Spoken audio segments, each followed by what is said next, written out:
Hello दोस्तों, आज हम पढ़ाने जा रही हूँ एनसीईआरटी साइंस क्लास 8 इन हिंदी में। आप सभी का स्वागत है।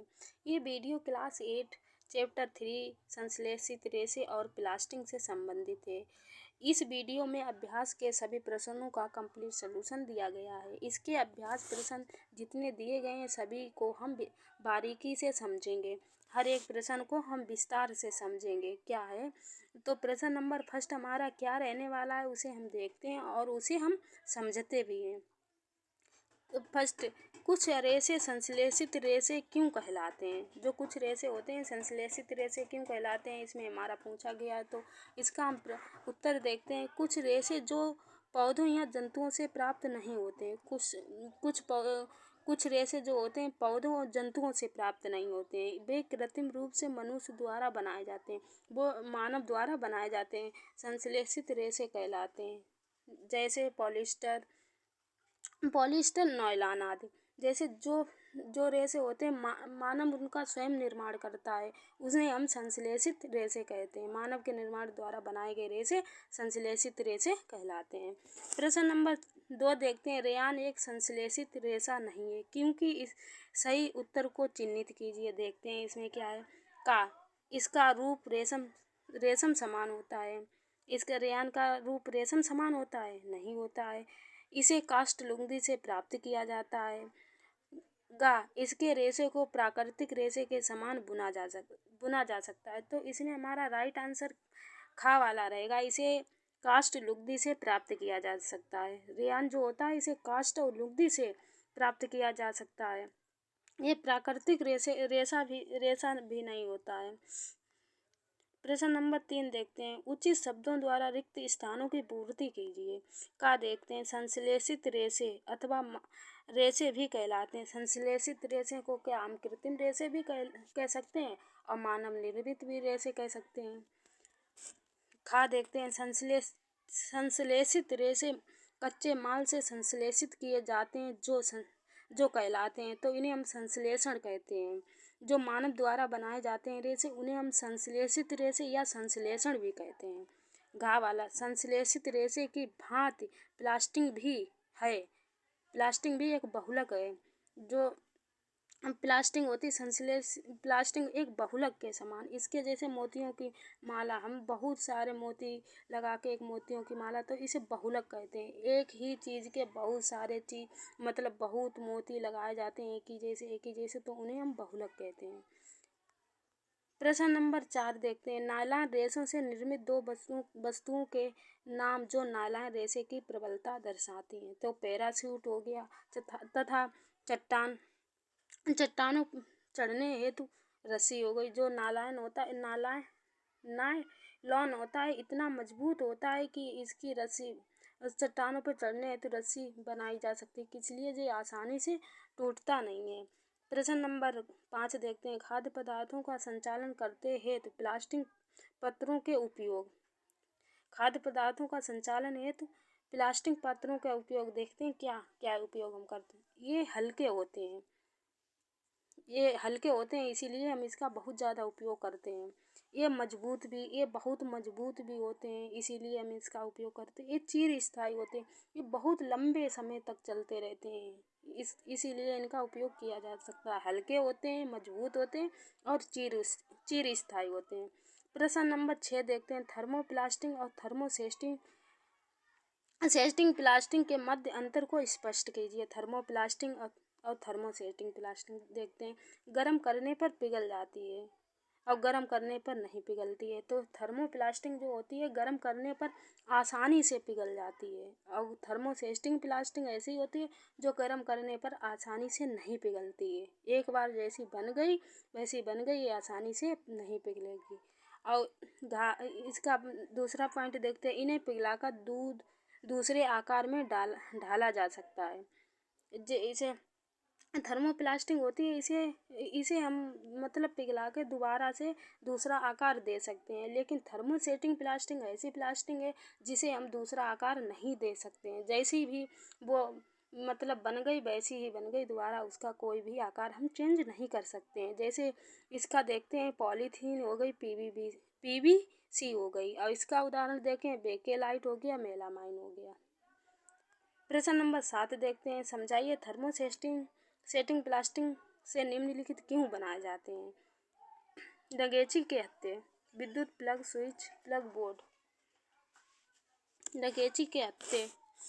डगेची के हत्थे बनाने के लिए थर्मोसेटिंग प्लास्टिक का उपयोग किया जाता है, क्योंकि ये ऊष्मा के कुचालक होते हैं तथा इसमें अन्य प्लास्टिक की तुलना में गर्मी सहने की अधिक क्षमता होती है। इसीलिए इनके बनाए जा सकते हैं कि इनमें गर्मी सहने की अधिक क्षमता होती है। इन्हें पकड़ने से हमें गर्मी महसूस नहीं होगी। इन्हें गर्मी सहन करने की इनके अंदर बहुत अधिक क्षमता होती है। विद्युत प्लग स्विच प्लग बोर्ड। देखें, ये थर्मोसेटिंग प्लास्टिक विद्युत का कुचालक होता है। इसमें ऊष्मा आसानी से नहीं प्रवेश करती है। ये उपरोक्त किसी प्रकार से विद्युत शॉक से बचाया जा सकता है। इसमें हमें करंट या किसी चीज़ से बचाया जा सकता है, इसीलिए इसका प्रयोग किया जाता है थर्मोसेटिंग प्लास्टिक का।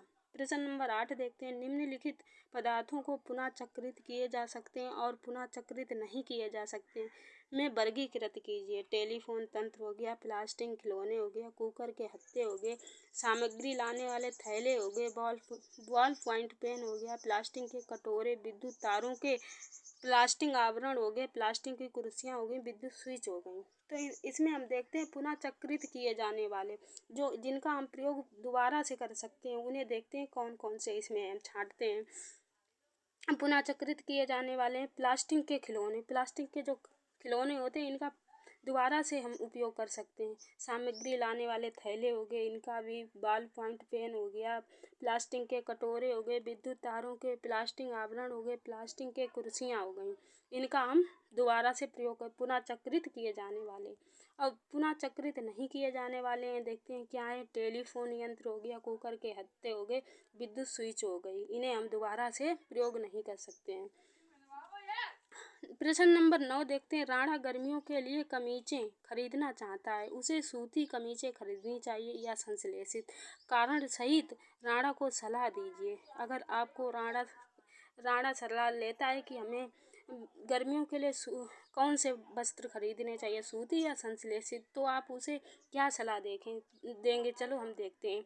राणा को गर्मियों के लिए सूती कमीजें खरीदनी चाहिए, क्योंकि संश्लेषित कपड़े पसीना नहीं सोखते हैं और शरीर में चिपक जाते हैं, जबकि सूती वस्त्रों में हवा अंदर बाहर आसानी से आ जा सकती है, जिससे पसीना जल्दी सूखता है।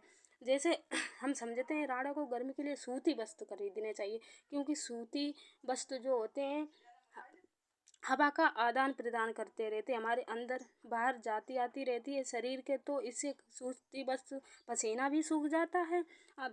पसीना आसानी से सूख जाता है, इसीलिए हमारे शरीर में चिपकते नहीं। और जो संश्लेषित रेशे होते हैं इनमें मतलब वायु का आदान प्रदान नहीं होता है, हवा अंदर बाहर नहीं जाती है, तो इससे हमारा पसीना सूखता नहीं है, इसीलिए हमारे शरीर में चिपकते रहते हैं। प्रश्न नंबर 10 देखते हैं, उदाहरण देकर प्रदर्शित कीजिए कि प्लास्टिक की प्राकृतिक आरक्षक होती है। देखते हैं इसमें क्या है। प्लास्टिक एक अभिक्रियाशील पदार्थ है। प्लास्टिक एक अनअभिक्रियाशील पदार्थ है। प्लास्टिक जो होता है किसी के साथ अभिक्रिया नहीं करता है, जो लोहे की तरह वायु, जल एवं अम्ल से अभिक्रिया नहीं करता है, इससे उसका आसानी से संरक्षण नहीं होता है। अतः हम अचार, दही, पानी या अन्य सामग्रियों को संचित करने के लिए प्लास्टिक के पात्रों का प्रयोग करते हैं। जैसे प्लास्टिक होता है अनअभिक्रियाशील होता है, जैसे इसके अंदर प्लास्टिक में अगर हमने अचार रख दिया है तो ना तो इसमें हवा प्रवेश करेगी और ना तो इसमें जल, चाहे बारिश में हम अगर डिब्बा बंद करके प्लास्टिक का रख देते हैं तो इसमें पानी नहीं जाएगा, तो हमारा अचार बहुत लंबे समय तक रखा रहता है। तो इसमें हवा जब वायु प्रवेश नहीं करती है, अभिक्रिया ही नहीं करती है, तो ये हमारा अचार नहीं खराब हो सकता है। इसीलिए हम प्लास्टिक का बहुत ज़्यादा प्रयोग करते हैं। प्रश्न नंबर 11 देखते हैं, क्या दांत साफ करने वाले ब्रश का हैंडल और सूक ब्रस्टल एक पदार्थ के बनाने चाहिए।